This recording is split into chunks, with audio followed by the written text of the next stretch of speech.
بسم اللہ الرحمن الرحیم۔ ایصال ثواب کے حوالے سے ہمارے یہاں بہت گفتگو کی جاتی ہے، بحث و مباحثہ کیا جاتا ہے، اور یہ ایسا اختلافی مسئلہ ہمارے دور میں بن گیا ہے کہ اب یہ حل ہونے کا نام نہیں دے رہا ہے۔ شاید اس وجہ سے کہ ہم مکمل کسی کو اسٹڈی کرتے نہیں ہیں، قرآن کو صحیح طریقے سے اسٹڈی نہیں کرتے، احادیث کو صحیح طریقے سے اسٹڈی نہیں کرتے ہیں۔ اس کا نتیجہ یہ نکلتا ہے کہ ایک دوسرے کے مسلک کے بارے میں ہمارے ذہنوں میں بدگمانیاں بہت زیادہ پھیل چکی ہیں۔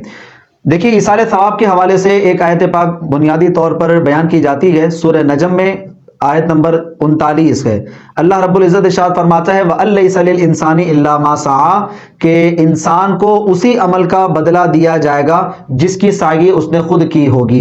یہ آیت پاک ایک بنیادی حق رکھتی ہے اور بنیادی معنی بیان کر رہی ہے کہ انسان کو اس عمل سے فائدہ پہنچے گا، نفع پہنچے گا یا ثواب ملے گا کہ جو انسان نے خود کیا ہوگا، جس کی سعی انسان نے خود کی ہوگی۔ اس آیت پاک کو لیتے ہیں تو اگر کوئی دوسرا شخص نیکی کر رہا ہے، وہ ایصال نہیں کر سکتا، وہ ہدیہ نہیں کر سکتا دوسرے کو، اس لیے کہ اس کی نیکی سے دوسرے کو فائدہ نہیں پہنچے گا۔ اس آیت پاک کا اگر یہ معنی مراد لیا جائے تو اب مسئلہ یہ ہے کہ بعض دیگر مفسرین، جو ہمارے دور میں بھی کئی مفسرین ہیں، ہم سے پہلے دور کے بھی ہیں، وہ یہ بیان کرتے ہیں کہ اس آیت پاک میں یہ بات بیان نہیں کی جا رہی ہے کہ اگر آپ خود جو عمل کریں گے بس اسی سے فائدہ ہوگا، دوسرے کے نیک عمل سے کوئی فائدہ نہیں ہوگا۔ اس آیت پاک میں یہ بات بیان نہیں کی جا رہی ہے، بلکہ اس آیت پاک میں اللہ رب العزت کے قیامت کے دن انصاف کے حوالے سے بات بیان کی جا رہی ہے۔ اللہ رب العزت نیکیوں پر جو جزا دے گا، اجر دے گا، ثواب دے گا، یہ ان کے حوالے سے بیان کیا جا رہا ہے کہ جو تم نیکیاں کرو گے، تمہاری سعی کی نیکیاں، تمہاری سعی کا بدلہ، تمہاری سعی کا نفع، ثواب، اجر، وہ قیامت کے دن تمہیں ملے گا۔ یعنی تم قیامت کے دن کسی نیکی سے محروم نہیں ہوگے، کوئی نیکی تمہاری چھپائی نہیں جائے گی، اللہ رب العزت تم پر ذرہ برابر ظلم نہیں کرے گا، ذرہ برابر بھی تمہاری نیکی ہوگی، اس کا بدلہ بھی تمہیں دیا جائے گا۔ اس آیت پاک کے اندر آج کے حوالے سے بات نہیں ہو رہی ہے، بلکہ جب اللہ رب العزت تمہیں اس کا اجر دے گا تمہارے عمل کا، تو وہ پورا پورا اجر دے گا تمہیں، اس میں کوئی کمی نہیں کرے گا، کوئی نیکی چھوڑے گا نہیں، اور کوئی نیکی غائب نہیں ہوگی تمہارے نامہ اعمال سے، اس کی بالکل حفاظت ہوگی، اور اللہ تعالیٰ پورا پورا اس کا اجر دے گا۔ یہی وجہ ہے کہ اس آیت پاک کے بعد آیت پاک آ رہی ہے ثم یجزاہ الجزاء الاوفیٰ، کہ قیامت کے دن تمہیں پھر پورا پورا بدلہ دیا جائے گا۔ اس لیے مفسرین کے درمیان اس آیت پاک کا جو معنی ہے اس میں تھوڑا سا اختلاف ہے۔ بعض مفسرین اس آیت پاک کو اس طرف لے کر گئے کہ انسان جن نیک اعمال کی کوشش کرے گا، سعی کرے گا، اس کو اس کا بدلہ دیا جائے گا، اور بعض مفسرین اس طرف گئے ہیں، انہوں نے کہا کہ اس آیت پاک میں عمل کے حوالے سے تو بات نہیں چل رہی، یہاں پر جزا دیے جانے کے حساب سے بات چل رہی ہے کہ اللہ تعالیٰ تمہیں تمہارے نیک اعمال کی جزا دے گا، ثواب دے گا،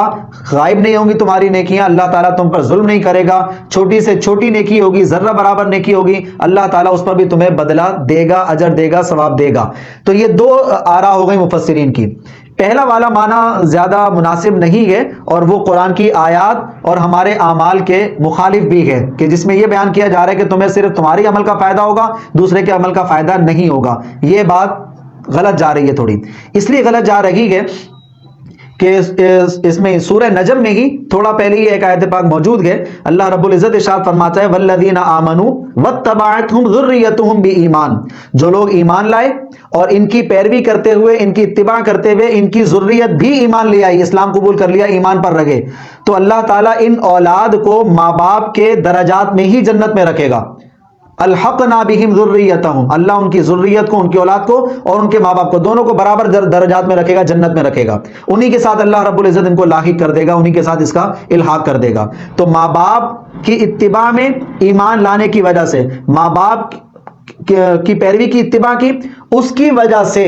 یہ اولاد جو ہے نا وہ ماں باپ کے درجے میں رہے گی، یہ بات بیان کی جا رہی ہے۔ تو اس آیت پاک میں یہ معنی بیان کیا جا رہا ہے کہ ایک کی وجہ سے دوسرے کو فائدہ مل رہا ہے، جبکہ اگر آیت پاک کا وہ معنی مراد لیا جائے جو بعض مفسرین نے لیا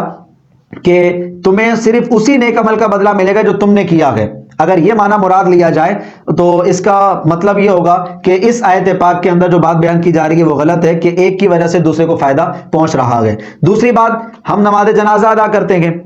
تو جب ہم جنازہ ادا کرتے ہیں تو اسی لیے کرتے ہیں نا کہ مردے کو ہماری نماز جنازہ سے فائدہ ہو، نفع ہو، کیونکہ اس کی مغفرت چاہتے ہیں کہ ہم، تو یہ آیت پاک کا اگر معنی یہ لے لیں کہ بھئی ایک کی وجہ سے دوسرے کو فائدہ نہیں ہو سکتا، میں نیکی کروں فائدہ دوسرے کو ہو، اگر یہ والا معنی مراد لے لیں تو پھر یہ دیگر آیتوں کے خلاف چلی جائے گی بات۔ اسی طریقے سے رسول اللہ صلی اللہ علیہ وآلہ وسلم نے جب تدفین فرما دی ایک صحابی کی، تو صحابہ کرام نے سوال کیا یا رسول اللہ صلی اللہ علیہ وسلم ہم نے تدفین کر دی، اب کیا کریں؟ تو نبی علیہ الصلوۃ والسلام ارشاد فرماتے ہیں استغفروا لاخیکم وصلوا له التثبیت فانه الآن يسأل، اپنے بھائی کے لیے استغفار کرو، اس کے ثابت قدم رہنے کی دعا کرو، کیونکہ اب منکر نکیر اس سے سوالات کریں گے۔ تو اب یہ دیکھیے کہ ہم دعا کریں گے فائدہ اس کو ہوگا، ہماری نیکی سے ہمارے عمل سے دوسرے کو فائدہ پہنچ رہا ہے۔ اس کا مطلب یہ ہوا کہ ایک کے عمل سے دوسرے کو فائدہ پہنچے، یہ قرآن کی آیات میں موجود ہے۔ لہذا وَأَلَّيْسَ لِلْإِنسَانِ إِلَّا مَا سَعَىٰ کا یہ معنی کرنا کہ ایک کی نیکی سے دوسرے کو فائدہ نہیں پہنچے گا، یہ معنی بالکل غلط ہو جائے گا۔ اسی طریقے سے حضرت خضر علیہ السلام کا واقعہ موجود ہے قرآن پاک میں، جو حضرت خضر علیہ السلام نے دیوار تعمیر کر دی تھی، حالانکہ ان بستی والوں سے کھانے کا سوال کیا تھا لیکن ان بستی والوں نے دعوت کا انکار کر دیا تھا، لیکن اس کے باوجود انہوں نے دیوار کو صحیح کر دیا تھا جو دیوار گر رہی تھی۔ اس کی وجہ یہ تھی کہ اس دیوار کے نیچے خزانہ تھا، اور وہ خزانہ کچھ مسکین لوگوں کا تھا، غریب بچے تھے ان کا تھا جو ابھی نابالغ تھے، تو ان کے والد صاحب نیک تھے، اللہ رب العزت نے ان کی والد کی نیکی کی برکت اولاد کو دی اور ان کے خزانے کو محفوظ کروا دیا، اور اللہ رب العزت نے فرمایا کہ ہم نے یہ کام اس لیے کروا دیا کہ وکانا ابوہما صالحا، کہ ان کے جو والدین، اس کے جو والد تھے وہ نیک شخص تھے۔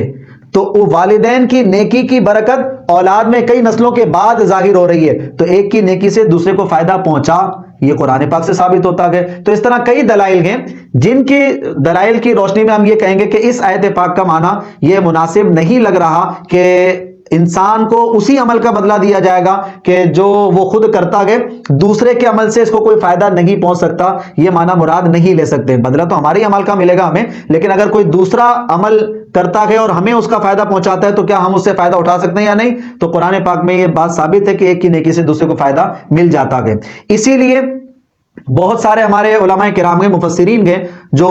کہتے ہیں کہ اس آیت پاک کے اندر یہ معنی بیان ہی نہیں کیا جا رہا ہے، بلکہ اس آیت پاک کے اندر اللہ رب العزت قیامت کے دن جو لوگوں کو ان کے اعمال کی جزا دے گا وہ پوری جزا دے گا۔ کوئی چھوٹی سے چھوٹی نیکی ہوگی اس کا بھی بدلہ دیا جائے گا، کوئی ذرہ برابر نیک عمل ہوگا وہ بھی بدلہ میں دیا جائے گا، کوئی نیکیاں چھپائی نہیں جائیں گی، غائب نہیں ہوں گی نامہ اعمال سے، سب نامہ اعمال میں موجود ہوں گی، لکھی ہوئی ہوں گی، کہیں کوئی نیکی غائب نہیں ہوگی۔ اس لیے اللہ رب العزت ان آیتوں میں یہ بیان فرما رہا ہے کہ تمہیں قیامت کے دن تمہارے نیک عمل کا بدلہ ضرور ملے گا،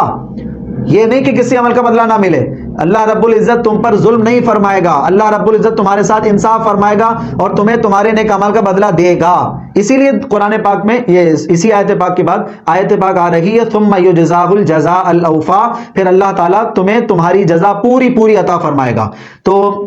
دوسرے مفسرین جو ہیں اس میں شیخ صالح عثیمین صاحب بھی ہیں اور دیگر مفسرین بھی ہیں جو یہ بات بیان کرتے ہیں کہ اس آیت پاک میں یہ بات بیان نہیں ہو رہی ہے کہ اب انسان کو اپنے ہی نیک عمل سے فائدہ پہنچے گا، دوسرے کے نیک عمل سے فائدہ نہیں پہنچ سکتا، یہ اس آیت پاک میں یہ بیان نہیں ہو رہا ہے۔ تو جب اس آیت پاک میں یہ بیان ہے ہی نہیں کہ صرف اپنے عمل سے فائدہ ہوگا، دوسرے کے عمل سے فائدہ نہیں ہوگا، جب آیت پاک میں یہ ہے ہی نہیں، لہذا اس آیت پاک کا تعلق ایصال ثواب سے بنانا یہ درست نہیں رہے گا، بلکہ یہ آیت پاک آخرت کے حوالے سے ہے۔ اللہ رب العزت آپ کو ہر نیکی پر بدلہ ضرور دے گا، کسی نیکی کو چھپائے گا نہیں، کسی نیکی کو غائب نہیں کرے گا، جو تو آپ کے نیک اعمال ہوں گے اللہ رب العزت آپ کو اس کا پورا بدلہ عطا فرما دیں گے۔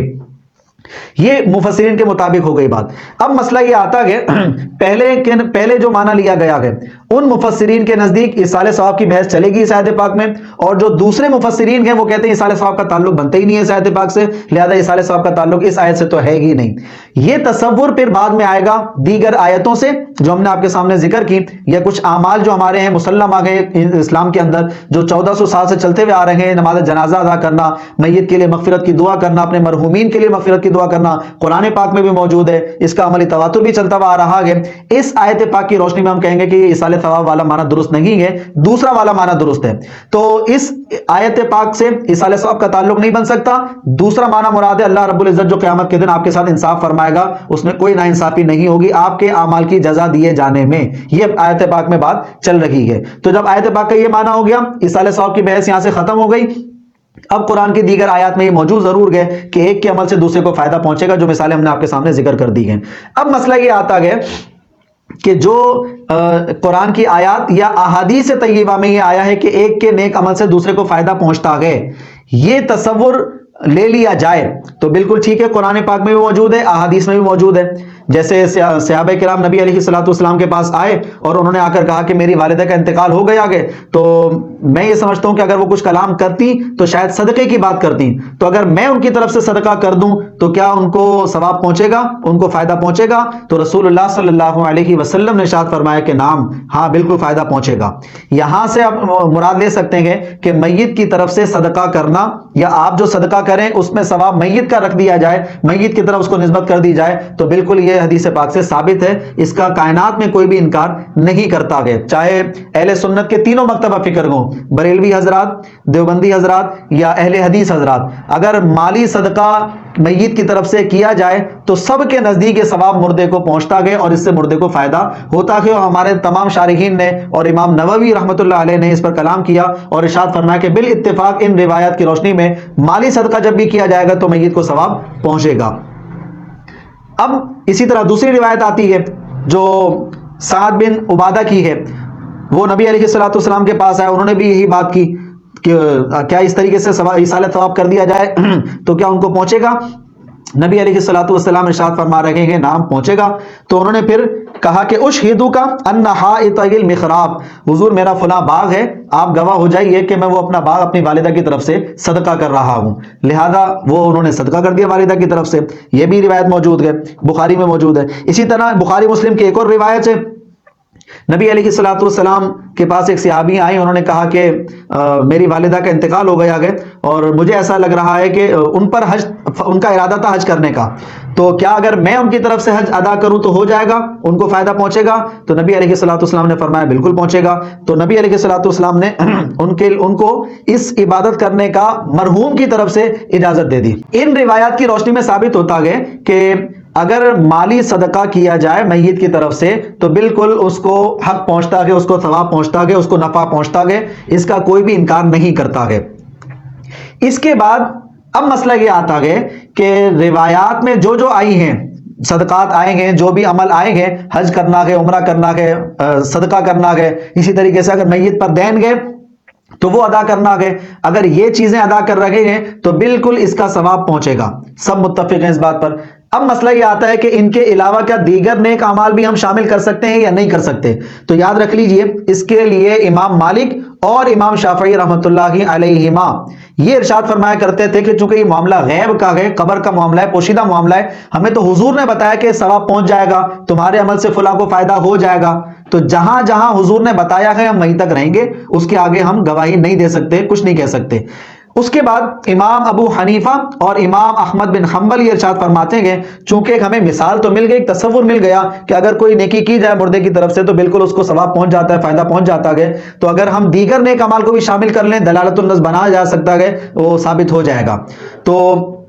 اللہ کی رحمت سے امید ہے کہ یہ ثواب بھی ان تک پہنچ جائے گا۔ یہ تھوڑا سا اختلاف ہے، امام ابو حنیفہ اور امام احمد بن حنبل یہ قائل تھے کہ ہر نیک عمل کا ثواب دیا جا سکتا ہے، جبکہ امام شافعی اور امام مالک یہ اس بات کے قائل نہیں تھے، وہ کہتے تھے جتنی روایتیں آئی ہیں، حدیثیں آئی ہیں، بس وہیں تک رہیے، اس کے علاوہ آگے پیچھے مت جائیے۔ یہ تھوڑا سا اختلاف رہا۔ اب ہمارے دور میں قرآن خوانی کا رواج بڑھ گیا، دیگر مسالک والے وہ اعتراضات کرنے لگے کہ جناب یہ قرآن خوانی تو حدیث سے ثابت نہیں ہے، یہاں سے چڑھ کر وہ اس کو اعتراض کرنے لگے۔ اسی طریقے سے فاتحہ کا اہتمام ہوتا ہے ہمارے یہاں، کل خوانی کروائی جاتی ہے، یہ سب کام کروائے جاتے ہیں، یہ پھر اس کا ثواب پہنچتا ہے نہیں پہنچتا، ہر ایک کی طرف سے اعتراضات ہوتے ہیں، تو وہ معاملات دونوں طرف سے خراب ہوتے چلے جاتے ہیں اور دونوں تینوں مسلک آپس میں لڑ رہے ہوتے ہیں۔ اختلاف کو سمجھنا چاہیے علم کی بنیاد پر، دین کسی کی جاگیر نہیں ہے، ذاتی جھگڑا نہیں ہوتا ہے، یہ علم کی بنیاد پر آپ کسی کو بات کہہ سکتے ہیں، اس کو منا سکتے ہیں تو منائیں، نہیں منا سکتے تو آپ چھوڑ دیجئے۔ ذاتی طور پر جھگڑا کریں گے یہ آپ کی ذاتی معاملہ نہیں ہے، کل بروز معاشر اس پر بھی آپ کی پکڑ ہو سکتی ہے۔ اس لیے اب یہ قرآن خوانی کا ثواب یا فاتحہ پڑھ کر یا دیگر معاملات کا ثواب پہنچے گا نہیں پہنچے گا، یہ اختلاف بس بیان کرنا چاہیے سب کے سامنے کہ بھئی امام ابو حنیفہ اور امام احمد بن حنبل قائل نہیں تھے، اور ان کی وجہ تھی وہ کہتے تھے، سوری امام ابو حنیفہ اور امام احمد بن حنبل وہ کہتے تھے نہیں ہر نیک عمل کا ثواب پہنچایا جا سکتا ہے، جبکہ امام مالک اور امام شافعی کہا کرتے تھے کہ نہیں جو احادیث میں نیکیاں آئی ہیں بس ان نیکیوں کا ثواب پہنچایا جا سکتا ہے، اس کے علاوہ ہم دلالت النص نہیں بنا سکتے۔ اور زیادہ قول یہی صحیح لگتا ہے کہ جو احادیث میں بات آئی ہے بس اتنی ہی رکھنی چاہیے، چونکہ معاملہ غیب کا ہے، اور اسی کو علماء کرام نے پھر زیادہ ترجیح بھی دی کہ امام شافعی اور امام مالک کا قول زیادہ درست لگ رہا ہے کہ یہی ہونا چاہیے، جو احادیث میں آیا گئے وہی روایت پر عمل کرنا چاہیے۔ ہمارا بھی مشورہ یہی ہے کہ جو کام سنت ہے، جن پر نص موجود ہے، روایات موجود ہیں، ان کاموں کی طرف زیادہ توجہ ہونی چاہیے، لیکن اگر کوئی دوسرا کرتا ہے تو اس پر اتنی زیادہ زد و کوب کرنا اور زیادہ اس کو نشانہ بنانا اپنے الفاظوں کا، یہ اچھی بات نہیں ہوتی ہے۔ اگر اس کا دل ہے وہ کر رہا ہے تو ٹھیک ہے۔ دیگر مجتہدین کے اقوال بھی ہیں، امام ابو حنیفہ بھی ہیں۔ قرآن کا ثواب امام ابو حنیفہ کے مطابق اور امام احمد بن حنبل کے مطابق بالکل پہنچ جائے گا اگر کوئی خود قرآن پڑھتا ہے تو۔ ایک ہے کہ بلا کر سب کو پڑھوانا، یا مدرسے کے بچوں کو بلوا لینا، یا 40 دن تک قاری صاحب کو لگا لینا، ان کو اجرت دے دینا، کھانے کے لیے بچوں کو دے دینا، اس کے ثواب کی تو بات ہی نہیں ہو رہی، یہ تو ویسی غلط کام ہے۔ اس اجرت کے طور پر اگر آپ پڑھوائیں گے تو اس کا ثواب تو بالکل ہی نہیں جا سکتا، ثواب ملے گا نہیں پڑھنے والے کو، تو وہ آگے کیسے اصالہ ثواب کرے گا؟ یہ بات چل رہی ہے کہ جب آپ خود اپنے مرحوم کے لیے قرآن پڑھیں یا ویسی قرآن پڑھیں اور اللہ سے یوں عرض کریں کہ اللہ مجھے جو اس نیک عمل کا ثواب ملا ہے میں اپنے مرحوم کے نامہ اعمال میں منتقل کرنا چاہتا ہوں، تو اپنی رحمت سے منتقل کر دے۔ یہ ممکن ہے اللہ کی رحمت سے امام ابو حنیفہ اور امام احمد بن حنبل کے مطابق کہ بالکل ہو سکتا ہے، لیکن امام شافعی ہو یا امام مالک ہو وہ اس بات کے قائل نہیں تھے۔ اس طریقے سے جو حدیثوں کے علاوہ نیک اعمال ہوں گے اس میں اختلاف رہے گا مجتہدین کا۔ زیادہ بہتر یہ ہے کہ میت کی طرف سے مالی صدقہ کیا جائے، نیک عمل کیا جائے، مالی طور پر جو نیک اعمال ہوتے ہیں وہ میت کی طرف سے آپ کیجئے، کہیں پانی کا کنواں کھدوا دیجئے، اور کہیں جو ہے وہ غریب کے ساتھ اچھا معاملہ برتاؤ کیجئے، غریب کو صدقہ دے دیجئے۔ یہ نیک اعمال جب آپ کریں گے تو حدیث پاک کے مطابق بالکل یہ عمل اللہ کی رحمت سے مردے تک پہنچ جائیں گے۔ اور دیگر جو نیک اعمال ہوں گے ان میں بہرحال پھر بھی کئی مجتہدین اس طرف بھی ہیں کہ نہیں پہنچے گا، تھوڑا شک شبہ رہتا ہی ہے، تو یہ اس کی طرف توجہ کیجئے۔ اور یہ دو مفسرین کی آراء ہیں، کئی سو سال تک مفسرین نے یہ بیان کیا گیا، کئی کتابوں میں یہ بات آئی کہ یہ آیت پاک اس حوالے سے ہے کہ مجھے میرے عمل کا بدلہ ملے گا، دوسرے کے عمل سے مجھے فائدہ نہیں پہنچ سکتا۔ یہ آیت پاک بعضوں نے اس سے یہ معنی مراد لیا، اور بعضوں نے مفسرین نے کہا بھئی یہاں پر یہ بات ہی نہیں چل رہی کہ آپ دوسرے کے عمل سے فائدہ نہیں لے سکتے ہیں، نہیں، دوسرے کے عمل سے فائدہ ہو سکتا ہے، لیکن یہ آیت پاک قیامت میں اللہ رب العزت کے جزا دیے جانے کے اعتبار سے ہے۔ اللہ رب العزت ہم سب کو دین کی صحیح سمجھ عطا فرمائے۔